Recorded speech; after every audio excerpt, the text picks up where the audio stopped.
What's up guys, Nathan here, and today I'm going to give you the 4 simple tips to start winning millions at the poker table.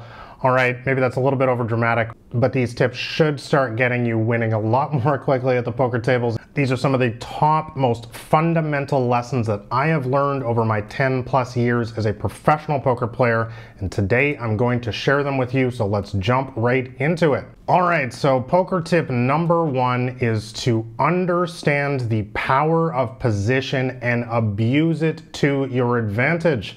Alright, so what do I mean by position? Well, hopefully you guys have played a little bit. You understand, where the dealer button is, where the blinds are.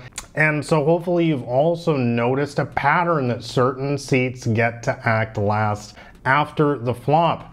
And this is a massively statistically proven advantage in the game. You can use a program like Poker Tracker, which I've used for 10 plus years. I have links in the description below, and you can go see your results for yourself. And I guarantee you, if you played any amount of poker, you're going to be winning around 3 times as much more money from the seats where you have position, which I'm going to discuss in a bit. In fact, the vast majority of your poker winnings will come from these seats. What are these seats? It's the cutoff and the button. The button, as you guys already know, is when you have the dealer chip in front of you. It is the best seat at the poker table because you are guaranteed to get to act last on the flop, turn, and river. Once again, massive advantage because you get to see what they do first before you make your decision, whether you want to bet, raise, fold, call. You get to see what they do first, and this puts you right in the driver's seat and allows you to maximize your winnings and minimize your losses in all situations. So my first tip would be to literally just start playing twice as many hands from these 2 seats. I would recommend whatever your range is right now, whatever cards that you typically play in those seats, double it right now. Start playing more hands. Now, I'm not talking about just anything. Don't start playing 10-5 offsuit or 3 deuce offsuit or, terrible hands like that. I'm talking about hands that actually, have some reasonable playability. So for example, a 10-8 suited, 9-6 suited, king-5 suited, hands like this that can make flushes, suited is always better, of course, and have some sort of connectability. A 10-8 can make several straights, for example. I think you guys get the idea. The bottom line, guys, is understand that these are by far the most profitable seats at the poker table. So why would you not want to take advantage of that? Start playing more hands from these seats, and I think you're going to have a lot more success. Alright, so poker millionaire tip number 2 is to apply constant pressure after the flop. Guys, what you want to be doing is you want to be that guy at the poker table who is difficult. You're the one who is betting, raising. They know that you're not an easy fold, that you fight for pots. Those are the players who win the most in poker, because what you guys need to understand is that it's not easy to make good hands in poker. You guys already know that. You sit around waiting for your pocket aces for so long. I mean, they don't come around very often, guys. And even when you have, a ragtag hand like Jack 8, we're going to talk about here in a second, even if it's suited, the chances of you actually hitting something are low. It's like 1 out of 3 that you're even going to make a pair on the flop. So what you want to do is you want to learn how to start fighting for more pots. So for example, you raise up Jack 8 of spades, a tight and aggressive player calls, you go to the flop, flop comes the 9 of hearts, 3 of clubs, and queen of spades. So what should we do in a spot like this? Well, let's assume that this player bets into us. What should we do here? Well, we can either call. I mean, we've got a reasonable hand. We've got a gut shot straight draw here. We've got a backdoor spades. We've got a jack or an 8, which also could be good, if this guy's just on some sort of bluff, if we hit the jack or 8 later on. So we've got a lot of equity, a lot of, odds to win the pot. So I'm certainly not looking to fold in this spot, but also, why don't we consider raising in this situation? Why not learn to apply more pressure? And definitely do not fold in this situation. A lot of people will look at this board and say, well, you don't really have that much. Well, we do have quite a bit of backdoor equity. And really the point is here is we just need to fight for more pots when we have anything sort of playable at all. If I had, a totally terrible hand here, like say 4 or 5 of diamonds, which has literally no equity at all on this board, sure, you can fold, of course. course. But a hand like this, you have something going on. We want to be fighting for these pots, especially when we're in position. So, you know, call or raise on the flop if he decides to bet into you. Okay, so if you raise, you know, you bet again on the turn. Again, continuing to apply pressure, make their lives difficult. And if you just call on the flop, you know, raise or bet on the turn. I think you guys get the idea. Start fighting for more of these smaller pots. Don't just be in there when you have the nuts like everyone else. It's really easy to play poker when you have top pair. It doesn't take much skill. It's fighting for pots like this and making people fold a better hand. That is literally where the rubber meets the road in poker, to use a worn out cliche. This is how the biggest winners separate themselves from everybody else. All right, guys, so poker millionaire tip number 3 is to make sick laydowns versus the nits. Now, as much as you want to be getting in there, mixing it up against, you know, the more aggressive players and the recreational players I just kind of discussed a little bit in the previous example, we also need to understand who the tight players at the table are. They're called rocks, they're called nits, whatever you want to call them. You guys know what I'm talking about. It's the guy that's been sitting there quietly, or girl that's been sitting there quietly in the corner for the last 20 minutes, 30 minutes. They haven't even played a single hand, and all of a sudden they're in there betting, raising, and so on. Guys, it's because they have something. They're not screwing around. We already know that they're being highly, highly selective with the hands that they decide to play. So when they get in there and they start, you know, raising and betting you out of nowhere, it's typically because they have exactly what they're representing: a big hand. So guys, you need to learn to not pay them off. Example, you raise pre-flop with pocket aces, a nit calls. Flop comes down with a 4 of hearts, 6 of clubs, 5 of spades. You make your continuation bet on the flop, the nit calls. So what does this suggest? Well, this is a board, you know, we know that nits are going to call us pre-flop with a lot of low pocket pairs. This board smashes low pocket pairs like pocket 4s, pocket 6s, pocket 5s. All of these hands have us in really bad shape right now. And a nit will often just call on the flop like this to slow play their hand. I also expect this player to have a lot of these middling sort of pocket pairs, which are all really happy on this board as well.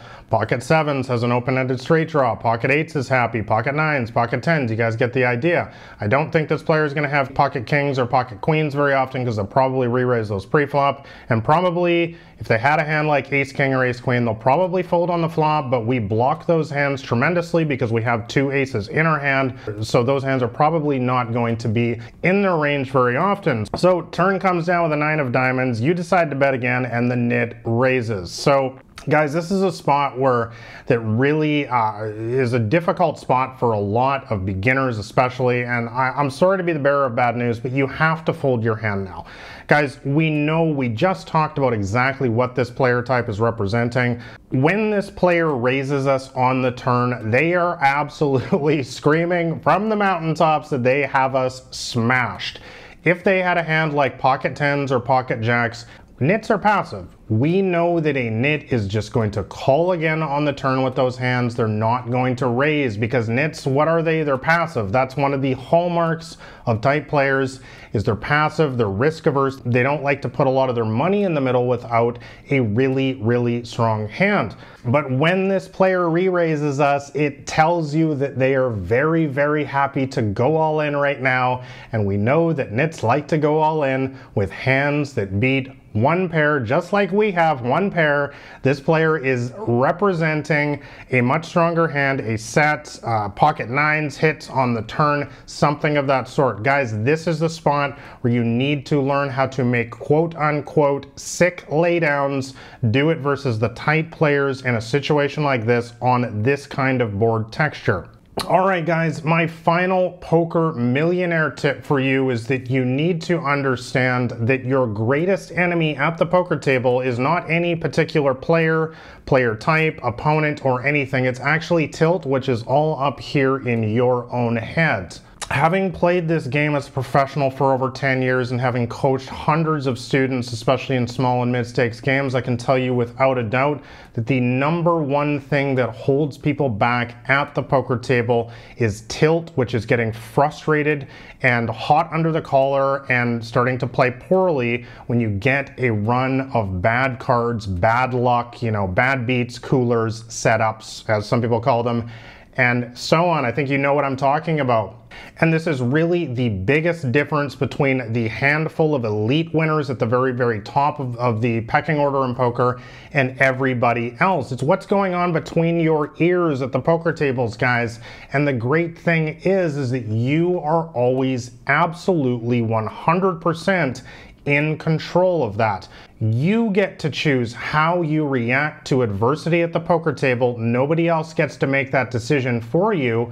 Because what you guys need to understand is that everybody gets bad beats in this game, guys. In fact, if you play long enough, you're going to go through stretches which seem absolutely, undeniably, unbelievable, out of this world. And the great thing is, though, everybody will eventually go through it. The only thing that you need to ask yourself, though, is how are you going to react to it? Are you going to react to it like everybody else does, which is to, get frustrated, start throwing their money around, even worse, jumping up to higher stakes to challenge much superior, cool-headed opponents? Or are you going to have the savvy and the discipline to remain cool under pressure like a poker champion does? Guys, I can tell you without a doubt that this is absolutely the biggest difference between your success or lack thereof at the poker table.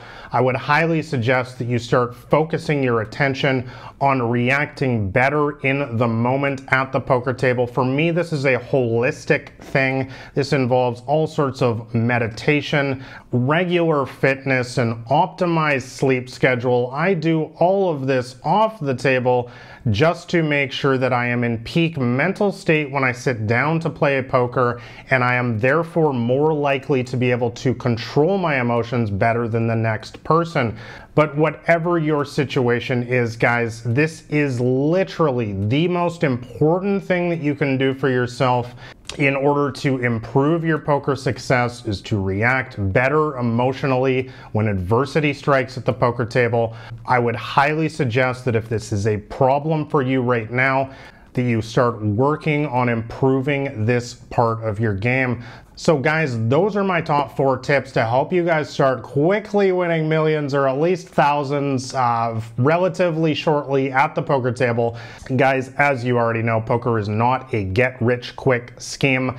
There is no advice in the world that is going to help you win millions overnight in this game unless you get insanely lucky and win a big poker tournament. The most important thing in this game is to always stay focused on the long run, to always understand what your end goal is in this game, and to constantly be working on the process, both from the theoretical side of the game, the strategy side of the game, and the mental side of the game and emotional side of the game, as I just talked about.